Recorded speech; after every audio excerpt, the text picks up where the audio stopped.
ঢাকা থেকে MB Prince howler 7-এর ব্যানারে বগা পটুয়াখালীর উদ্দেশ্যে যাচ্ছে এমবি সম্রাট 7।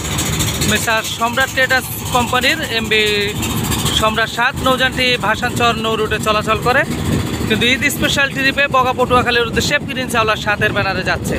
আপনারা সকলে ভিডিওটি দেখতে থাকুন, ভালো লাগলে লাইক দিয়ে কমেন্ট করুন, আর এই চ্যানেলে নতুন হয়ে থাকলে অবশ্যই চ্যানেলটি সাবস্ক্রাইব করে পাশে থাকা বেল বাটন বাজিয়ে দিন। ধন্যবাদ সবাইকে, আসসালামু আলাইকুম।